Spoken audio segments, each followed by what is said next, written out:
zabudnete na bolesť kĺbov a nôh aj vo veku 100 rokov. Geniálny ortopéd Sitenko odhalil tajomstvo dlhovekosti. Ste pripravení spoznať ho?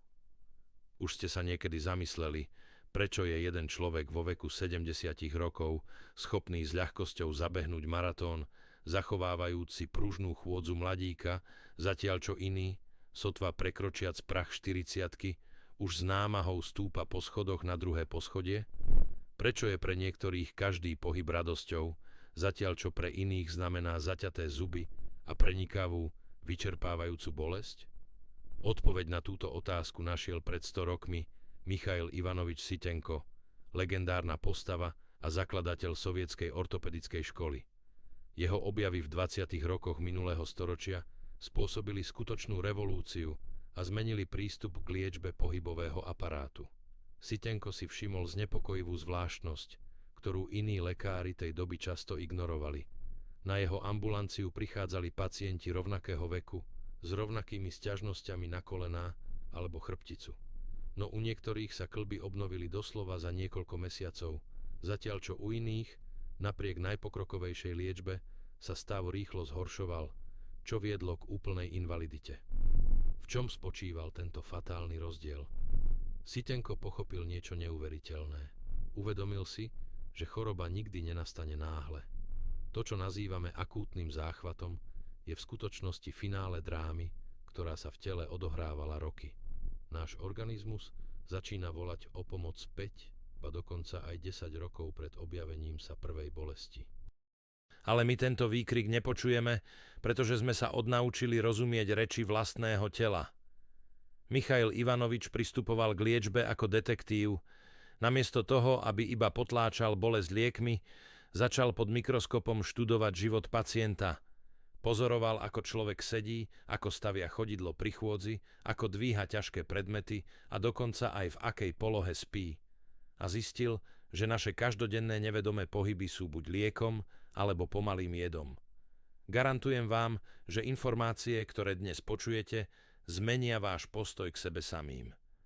Rozoberieme si metodiku, ktorá umožňuje vidieť poškodenie kĺbov a ciev v štádiu, keď sa všetko ešte dá napraviť. Ale predtým, než o ňom povieme viac, chcem pripomenúť.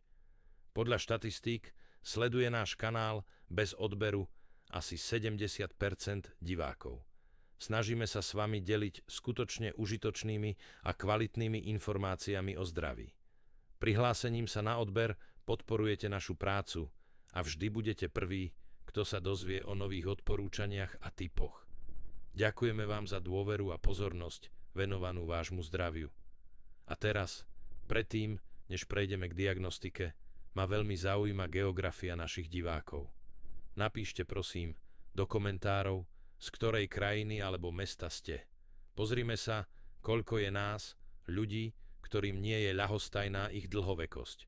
Čítam každú recenziu a snažím sa odpovedať osobne. Takže, diagnostika. Michail Sitenko mal jedinečný dar. Dokázal stanoviť predbežnú diagnózu za 2 minúty jednoducho pozorovaním, ako pacient vchádza do ordinácie. Telo nikdy neklame. Zdravý organizmus funguje ako švajčiarske hodinky.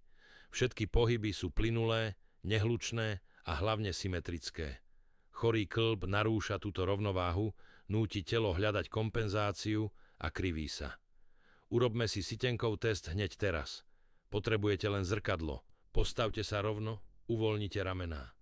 Pomaly, veľmi plynulo zdvihnite obe ruky hore cez strany. Pozorne sledujte svoj odraz. Vaše ruky by sa mali pohybovať synchronizovane. Ak vidíte, že jedna ruka zaostáva, pohybuje sa trhane, alebo počujete tiché praskanie, je to prvý varovný signál. Znamená to, že ramenný kĺb už trpí nedostatkom maziva a svaly sú spastické. Druhý test, drep. Pokúste sa opatrne drepnúť, pozerajúc sa na seba spredu. Ak sa vaše telo inštinktívne nakláňa doľava alebo doprava, snažiac sa preniesť váhu na jednu nohu, je to katastrofa pre vaše bedrové kĺby a kolená. Znamená to, že podvedome šetríte jednu nohu, preťažujúc druhú dvojnásobnou váhou. Presne takto začína artróza s nebadateľnou asymetriou. No diagnostika je len začiatok. Sitenko vyčlenil 5 pozícií, ktoré zaujímame každý deň a ktoré pôsobia na naše kĺby ako pomalý lis. Zapamätajte si ich a skontrolujte sa hneď teraz. Pozícia 1. Pasca pre stehno. Sú to prekrížené nohy. Pozrite sa okolo seba. Takto sedí polovica ľudí v kaviarniach a kanceláriách. Ortopéd zistil, že pri takejto pozícii dochádza k nefyziologickej rotácii hlavice stehennej kosti. Záťaž na chrupavku sa zvyšuje niekoľkonásobne. Navyše tlačí na to miesto, ktoré nie je prirodzene určené pre takýto tlak. Krv prestáva prúdiť do kĺbu a chrupavka začína hladovať. Pozícia 2. Syndróm unaveného chrbta. Sedenie s guľatým chrbtom a spustenými ramenami. Navonok sa zdá, že človek je uvoľnený. V skutočnosti jeho chrbtica zažíva kolosálny stres. V takejto polohe medzistavcové platničky bedrovej časti chrbtice zažívajú záťaž ekvivalentnú zdvíhaniu ťažkých predmetov. Stlačia sa, strácajú vodu a praskajú. Pozícia 3. Na jednej nohe. Zvyk prenášať váhu tela na jednu nohu, keď stojíme v rade alebo umývame riad. To vedie k tomu, že jedna bedrová jamka sa opotrebúva 3-krát rýchlejšie ako druhá. Vzniká preklápanie panvy, ktoré sa potom nedá napraviť bez manuálnej terapie. Pozícia 4. Na okraji. Sedenie na samom okraji stoličky s naklonením dopredu. V tejto polohe sú svaly chrbta v neustálom chronickom napätí, snažiac sa udržať telo pred pádom. Spastické svaly stláčajú cievy vyživujúce chrbticu a tá sa začína ničiť nedostatkom kyslíka. Pozícia 5. Nebezpečný spánok. Spánok na bruchu s hlavou otočenou nabok. Sitenko považoval túto pozíciu za najškodlivejšiu pre krčnú chrbticu. Krútite si krk o 90 stupňov a držíte ho takto 8 hodín. Tepny sú stlačené, mozog hladuje a krčné stavce sa otierajú jeden o druhý. Michail Ivanovič však chápal, že jednoducho zakázať človeku sedieť pohodlne je nemožné. Treba dať alternatívu. Objavil tajomstvo správneho pohybu. Väčšina ľudí sa buď vôbec nehýbe, alebo podstupuje prudkú záťaž v posilňovni a obe možnosti sú pre chorý kĺb škodlivé. Tajomstvo obnovy spočíva v pomalosti. Pravidlo znie: každý kĺb by sa mal otáčať veľmi pomaly, prechádzajúc celým rozsahom pohybu. Predstavte si, že mažete ozubené kolieska hodiniek hustým olejom. 10 minút denne takýchto plynulých rotácií ramenami, kolenami a chodidlami spúšťa tvorbu synoviálnej tekutiny, prirodzeného maziva, ktoré vyživuje a obnovuje chrupavku. Pacienti, ktorí si túto zvyklosť osvojili, už po týždni zaznamenali, že ranná stuhnutosť zmizla a pohyby sa stali mäkšími. Avšak pohyb je len mechanická časť. Na spustenie hlbokej regenerácie Sitenko používal metódy hydroterapie, ktoré fungujú lepšie ako akékoľvek tablety. A tu sa dostávame k najzaujímavejšiemu. Ako obyčajná voda a 3 jednoduché ingrediencie z vašej kuchyne môžu nahradiť návštevu fyzioterapeutickej ambulancie. Ďalej vám poviem o domácej metóde kontrastnej sprchy pre kĺby, ktorá funguje ako vaskulárna pumpa. Zapíšeme si recept na tú legendárnu Sitenkovú masť, ktorá zmierňuje bolesť za 30 minút. A čo je najdôležitejšie, rozoberieme si 3 zabíjacké produkty, ktoré jete každý deň, ani netušiac, že premieňajú vaše elastické chrupavky na krehké sklo. Teraz prejdeme k metodike, ktorú Michail Ivanovič považoval za ešte účinnejšiu ako drahá fyzioterapia. Je to domáca hydroterapia. Ale tu je jedna nuance, ktorá mení všetko a na ktorú sa často zabúda. Mnoho ľudí si myslí, že zahrievať kĺby je vždy užitočné. Ležia v horúcej vani hodiny, obkladajú sa termoformy, dúfajúc v úľavu a ráno sa zobudia s ešte väčším opuchom a ťažobou. Prečo sa to deje? Vec je v tom, že dlhé monotónne teplo spôsobuje stagnáciu žilovej krvi. Tekutina sa hromadí v kĺbovom puzdre, tlak rastie a bolesť sa zintenzívňuje. Sitenko objavil princíp vaskulárnej pumpy. Tajomstvo obnovy sa neskrýva v samotnej vode, ale v prudkej, kontrolovanej zmene jej teploty. Predstavte si, že váš boľavý kĺb je špongia nasiaknutá špinavou vodou, produktmi zápalu a toxínmi. Ak ju jednoducho vložíte do teplej vody, nasiakne sa ešte viac. Ale ak ju začneme rytmicky stláčať a uvoľňovať, vymije sa z nej všetka špina a napumpuje sa čerstvá voda. Presne to robí kontrastná hydroterapia. Postavíte sa pod sprchu a nasmerujete prúd teplej, komfortnej vody na problematickú oblasť, či už je to koleno, rameno alebo kríže. Držíte presne 2 minúty. V tomto okamihu sa kapiláry rozšíria, prietok krvi sa zvýši. Potom zmeníte vodu na chladnú, ale nie ľadovú, aby ste nespôsobili svalový spazmus, ale práve chladnú, približne 20 stupňov Celzia a držíte presne 30 sekúnd. Od chladu sa cievy prudko sťahujú a vytláčajú stagnujúcu žilovú krv. Opakujte tento cyklus 2 minúty tepla a 30 sekúnd chladu presne 3-krát. Procedúru vždy ukončíte chladnou vodou. To núti kĺbové púzdro stiahnuť sa a opuch zmiznúť. Takáto jednoduchá procedúra, ktorá trvá menej ako 10 minút denne, núti krv cirkulovať s dvojnásobnou silou, dodávajúc výživu tam, kde ju roky nebolo. Avšak žiadna gymnastika a žiadna sprcha nepomôžu, ak sa naďalej ničíte zvnútra jedlom. Michail Sitenko, pozorujúc tisíce pacientov, zostavil čierny zoznam produktov. Nazýval ich kryštalizátormi bolesti. Sú to 3 produkty, ktoré má každý v kuchyni a ktoré potichu, deň za dňom, premieňajú vaše elastické chrupavky na krehké sklo. Prvý a najnebezpečnejší nepriateľ je biely cukor. Zdalo by sa, aký je súvis medzi sladkým čajom a bolesťou v kolene? Súvis je priamy a chemický. Keď sa glukóza v nadbytku dostane do krvi, reaguje s bielkovinami vášho organizmu.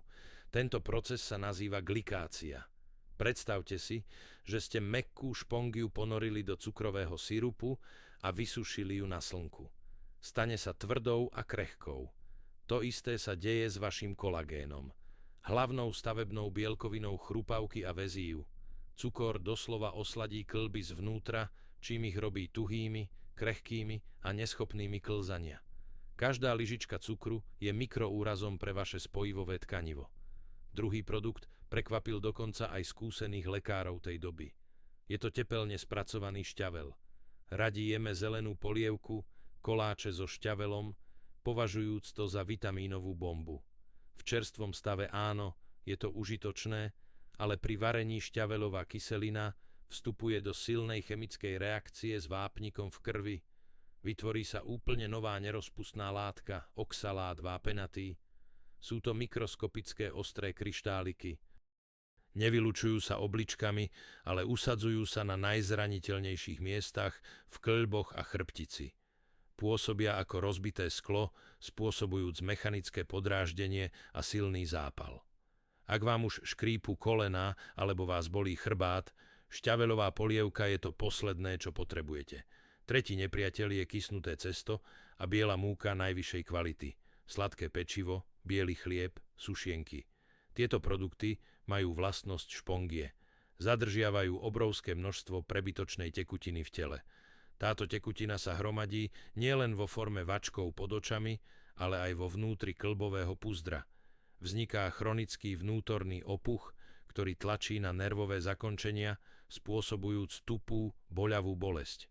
Pacienti, ktorí vylúčili tieto 3 produkty zo stravy, už po 2 týždňoch prekvapene zaznamenali, že ranná stuhnutosť zmizla a obvyklé bolesti sa znížili na polovicu. A teraz prejdime k tomu tajnému receptu na masť, o ktorej kolovali legendy. Michail Ivanovič tvrdil, že mnohé drahé lekárenské prípravky obsahujú tie isté účinné látky ako bežné domáce prostriedky, len stoja 10-krát drahšie. Tento recept pomohol postaviť sa na nohy tým, ktorí sa už pripravovali na operáciu. Funguje vďaka silnému osmotickému tlaku a hlbokej výžive tkanív. Budete potrebovať len 3 zložky. Med, soľ a olej. Ale je dôležité dodržať proporcie a technológiu miešania. Vezmite 1 polievkovú lyžicu prírodného, najlepšie tekutého medu. Med je biologický vodič. Rýchlo sa vstrebáva pokožkou a ťahá za sebou ostatné zložky hlboko do tkanív. Pridajte k nemu jednu čajovú lyžičku najjemnejšej soli, akú máte. Hrubá soľ nie je vhodná, bude dráždiť pokožku a zle sa rozpúšťať. Soľ v tomto recepte hrá úlohu pumpy. Vytvára hypertonické prostredie, ktoré z chorého kĺbu vyťahuje prebytočnú vodu, toxíny a soli kyseliny močovej. Opuch doslova pred očami opadne. A tretia zložka, 2 polievkové lyžice nerafinovaného rastlinného oleja. Môže to byť slnečnicový, olivový alebo horčicový olej. Olej zmierňuje agresívne pôsobenie soli, nedovoľuje jej leptanie pokožky a slúži ako základ pre obklad. Dôkladne premiešajte tieto 3 ingrediencie do homogénnej emulzie. Masť je hotová. Ako ju používať? Naneste zmes na boľavý kĺb ľahkými krúživými pohybmi. Neotierajte silou, aby ste nepoškodili tkanivá. Potom toto miesto prikryte obyčajnou potravinovou fóliou alebo polyetylénovým vreckom. Z vrchu určite zabálte teplým vlneným šálom alebo šatkou. Teplo aktivuje med a proces pôjde rýchlejšie. Držte takýto obklad od 30 minút do 1 hodiny. Pocítite príjemné teplo a ľahké brnenie. To znamená, že sa zlepšil krvný obeh a soľ začala svoju prácu pri vyťahovaní tekutiny. Robte takéto obklady v 10-dňovom cykle každý večer pred spaním. Výsledok vás ohromí. Ale existuje jeden zásadný moment, o ktorom 90% moderných ortopédov mlčí. Môžete robiť tie najlepšie obklady, piť najdrahšie chondroprotektíva a vylúčiť všetok cukor na svete, ale vaše kĺby sa budú naďalej ničiť, ak k ním neprúdi krv. Kĺb je pevnosť v obklúčení. Chrupavka nemá vlastné tepny. Je úplne závislá od okolitých tkanív. Ak sú cievy vedúce k nohám upchaté cholesterolom, spastické alebo stratili elasticitu, výživa sa jednoducho nedostane ku kĺbu. Chrupavka začína hladovať, vysychať a praskať. Preto liečbu kĺbov vždy, zapamätajte si, vždy treba začať kontrolou ciev. A na to nemusíte hneď bežať na ultrazvukové vyšetrenie. Naše telo nám dáva zjavné vizuálne signály o narušení krvného obehu. Tieto znaky máte priamo pred očami. Musíte len vedieť, kam sa pozrieť.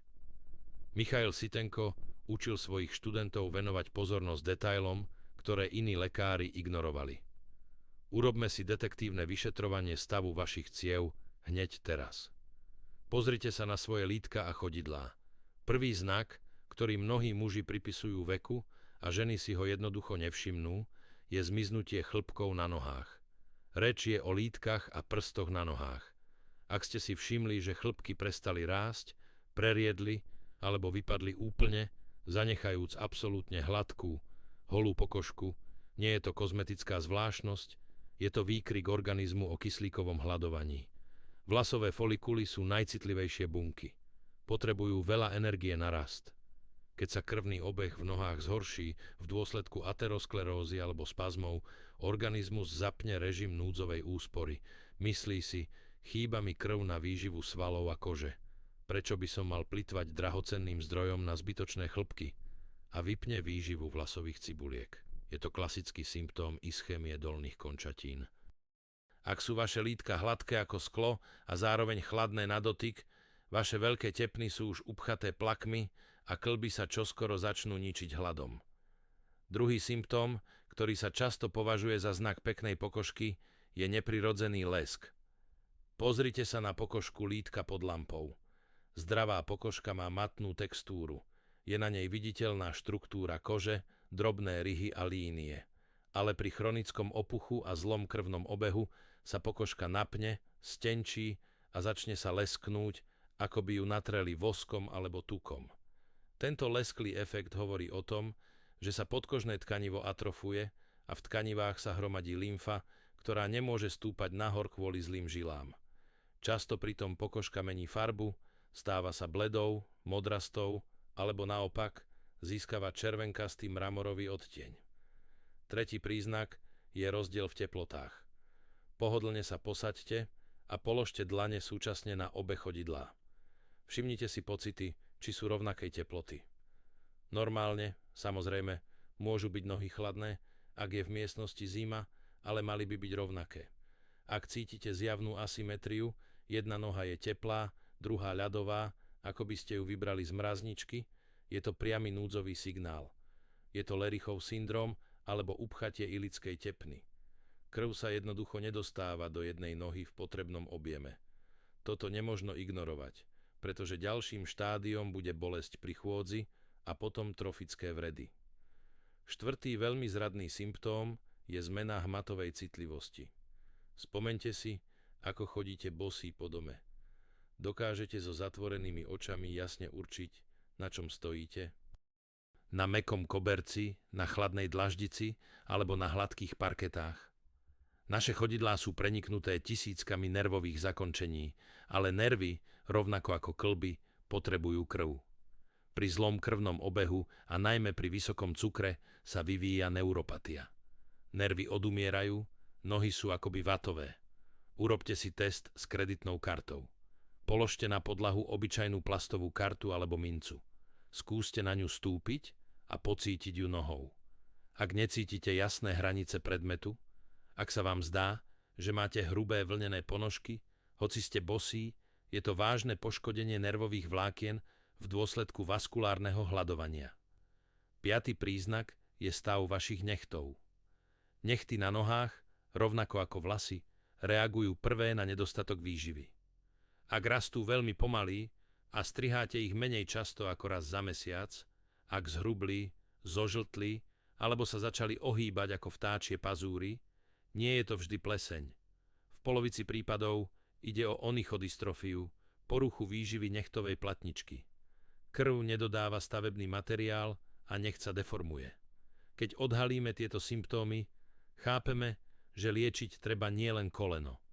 Liečiť treba celý systém dodávky krvi. Ale ako? Tu nám opäť prichádzajú na pomoc poznatky sovietskej dietológie a moderné biochemické objavy. Existuje konkrétny súbor prvkov, ktorý dokáže opraviť cievy zvnútra, zaceliť mikrotrhliny a obnoviť elasticitu. To nie je len zoznam užitočných produktov. Je to jasný návod, ktorý vitamín za čo zodpovedá a kde ho vziať. V predchádzajúcej časti sme vykonali diagnostiku a zistili, že zdravie kĺbov je neoddeliteľne spojené so zdravím ciev. Ak krv nedosahuje chrupavku, tá umiera od hladu. Teraz pred nami stojí hlavná úloha. Ako obnoviť tento transportný systém? Ako posilniť steny ciev, urobiť ich elastickými a prinútiť krv prúdiť rýchlejšie, bez toho, aby sme sa uchýlili k hrsti chemických liekov. Tu nám na pomoc prichádza tzv. Cievne menu. To nie je len dieta, je to stratégia založená na biochémii. Budeme používať konkrétne živiny ako tehly na opravu poškodených žíl a tepien. Ak ste si u seba všimli prvé príznaky poškodenia kapilár, neustále modriny, ktoré sa objavujú od najmenšieho úderu, cievne pavúčiky na členkoch alebo večerné opuchy, vášmu organizmu kriticky chýba rutín. V medicíne sa nazýva vitamín P. Táto látka pôsobí ako cement pre cievnu stenu. Znižuje jej priepustnosť a krehkosť. Bez rutínu sa cievy stávajú podobnými starému záhradnému hadici, ktorá presakuje na všetkých miestach. Kde vziať tento záchranný prvok? Šampiónom v obsahu rutínu je obyčajná pohánka, ale existuje tajomstvo, ktoré trojnásobne zvyšuje jej účinok. Rutín sa maximálne vstrebáva iba v prítomnosti vitamínu C. Preto, ak jete pohánkovú kašu, určite k nej pridajte šalát z čerstvej petržlenovej vňate, pokvapkaný citrónovou šťavou. Druhým najsilnejším zdrojom, ktorý zvyčajne vyhadzujeme do koša, je biela šupka citrusových plodov. Ten biely povlak pod oranžovou kôrou pomaranča alebo citróna. V ňom je rutínu 10-krát viac ako v samotnej dužine. Nešúpte ho, zjedzte aspoň trochu. To je najlepší liek pre vaše kapiláry. Ďalší problém, studené nohy a krče malých ciev. Ak cítite, že vaše chodidlá sú ľadové, aj pod prikryvkou, potrebujete kyselinu nikotínovú a biotín. Tieto látky pôsobia ako prírodné spazmolitiká. Jemne rozširujú lumen malých periférnych ciev, umožňujúc teplej krvi ohriať končatiny. Hľadajte ich v arašidoch, mandliach a hovedzej pečeni. Ale s pečeňou je dôležitá nuanca, o ktorej vedia len profesionálni kuchári a dietológovia. Vitamíny skupiny B, ktorými je pečeň bohatá, sa ničia pri dlhej tepelnej úprave. Ak dusíte pečeň 40 minút do stavu gumovej podrážky, úžitok z nej je nulový. Pečeň treba pripravovať rýchlo, 2 alebo 3 minúty na rozpálenej panvici z každej strany. Vo vnútri by mala zostať jemná. Len tak získate liečebnú dávku vitamínov pre vaše cievy. Pokiaľ ide o orechy, tie je nevyhnutné namočiť do vody cez noc. Tým sa aktivujú enzymy a užitočné látky sa stanú dostupnými pre vstrebávanie. Ráno zjedzte hrsti takýchto aktivovaných orechov. To dodá vašim cievam náboj elasticity na celý deň. Tretia častá sťažnosť – nočné krče. Keď uprostred noci sťahuje lítko tak, že chcete kričať od bolesti a sval sa stane tvrdým ako kameň. Je to výkrik svalov o deficite horčíka a vitamínu B1. Horčík uvoľňuje svalové vlákna a vitamín B1 zlepšuje prenos nervového impulzu. Vašou záchranou sú píňové oriešky, ovsené otruby a tekvicové semienka. Zaraďte ich do svojho denného jedálnička a už po 2 týždňoch zabudnete, čo to znamená prebúdzať sa s bolesťou v nohách. A ešte jeden najdôležitejší prvok, vitamín K2. Nazýva sa navigátorom vápnika. S vekom sa vápnik začína vyplavovať z kostí a usadzuje sa tam, kde nepatrí. Na stenách ciev, tvoriac tvrdé plaky. Cievy sa stávajú sklovitými a krehkými. Vitamín K2 odoberá tento vápnik z krvi a vracia ho späť do kostného tkaniva. Takto zabíjame 2 muchy jednou ranou. Posilňujeme kosti, predchádzajúc osteoporóze, a čistíme cievy od kalcifikácie. Najlepšie zdroje K2 sú tvrdé zrejúce syry, husacia pečeň a vaječné žltky. Ale zapamätajte si zlaté pravidlo vstrebávania, bez ktorého to všetko nemá zmysel. Všetky vitamíny pre cievy sú rozpustné v tukoch. To znamená, že ak zjete strúhanú mrkvu alebo zväzok zelene bez oleja alebo smotany, vitamíny jednoducho prejdú tranzitom cez vaše črevo a nedostanú sa do krvi. Vždy pridávajte k zelenine a zeleni kvalitné tuky, olivový olej, smotanu, kúsok masla alebo avokádo. Tuk je ten transport, ktorý doručí vitamíny do buniek. Teraz, keď sme si upravili stravu a krvný obeh, musíme zabezpečiť kĺbom správny odpočinok. Viete, že nesprávna poloha počas spánku môže zmariť všetky vaše denné snahy o liečbu? V noci sa naše svaly musia úplne uvoľniť, aby krvný obeh obnovil poškodené tkanivá. Ale ak spíte nesprávne, vytvárate zóny napätia, kde sa krvný obeh zastaví na 8 hodín. Michail Sitenko vyvinul odporúčania pre hygienu spánku pre pacientov s chorými kĺbmi. Pravidlo 1. Ak vás bolí kríže alebo kolená, najlepšia poloha je na chrbte. Ale jednoducho si ľahnúť na rovný matrac nestačí. Keď si natiahnete nohy, bedrový sval sa napne a ťahá za sebou chrbticu, čím vytvára prehnutie a napätie. Aby ste tomu predišli, určite si dajte malý vankúš alebo valček pod kolená. Nohy sa mierne ohnú, kríže sa uvoľnia a pritlačia k matracu. Je to poloha nulovej gravitácie, v ktorej si chrbtica skutočne oddychne. Pravidlo 2. Ak ste zvyknutí spať na boku, je to prípustné. Ale existuje nebezpečenstvo preklopenia panvy. Keď jedna noha leží na druhej, horné stehno visí, napínajúc väzy bedrového kĺbu a stláčajúc žily. Ráno sa zobudíte s bolesťou v stehne. Riešenie je jednoduché. Stlačte medzi kolená malý vankúš. To vyrovná stehná paralelne vedľa seba, obnoví geometriu panvy a uvoľní cievy. Krvný obeh v nohách počas spánku bude ideálny. A napokon, čo robiť, ak vás bolesť predsa len dostihla? Ak kĺb bolí tak, že sa nedá zaspať a nechcete alebo nemôžete brať tabletky?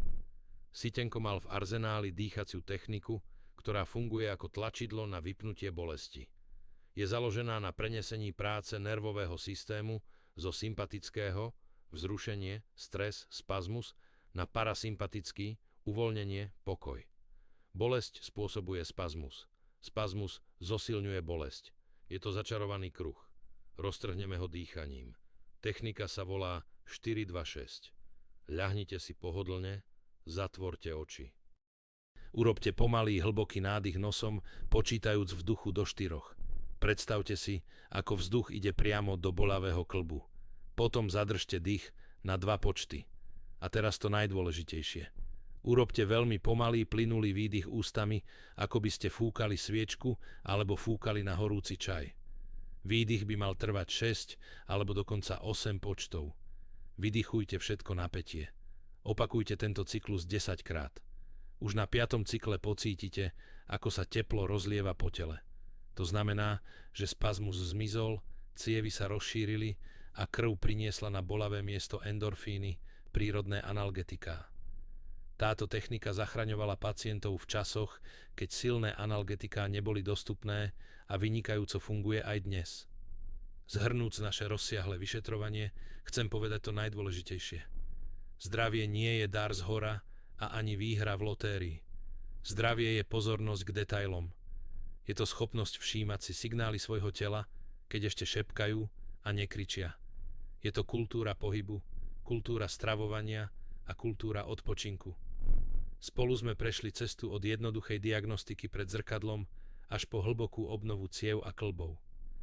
Zistili sme, že studené nohy nie sú normou, ale núdzovým signálom, že cukor a biela múka sú nepriatelia, ktorí pôsobia pomaly, ale isto. Že obyčajná voda v sprche môže fungovať lepšie ako lieky a správny vankúš dokáže zachrániť chrbticu. Michail Ivanovič Sitenko pred 100 rokmi dokázal, že ľudský organizmus má kolosálnu rezervu odolnosti.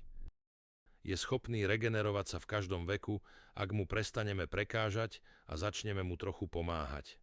Nečakajte na pondelok. Nečakajte, kým sa bolesť stane neznesiteľnou. Začnite dnes. Urobte si test so zrkadlom. Prestaňte sedieť s prekríženými nohami. Večer si dajte kontrastnú sprchu a dajte si vankúš pod kolená. Sú to malé kroky, ale práve tie vedú k veľkému cieľu. Aktívnemu životu bez bolesti vo veku 70, 80 a 90 rokov. Starajte sa o seba, počúvajte svoj organizmus a buďte zdraví. Ak vám toto video bolo užitočné, zdieľajte ho s blízkymi. Možno to niekoho zachráni pred operáciou alebo invaliditou. A určite napíšte do komentárov, ktorú zrád vyskúšate ako prvú. Do skorého videnia v nových vydaniach na kanáli Čas žiť dlhšie.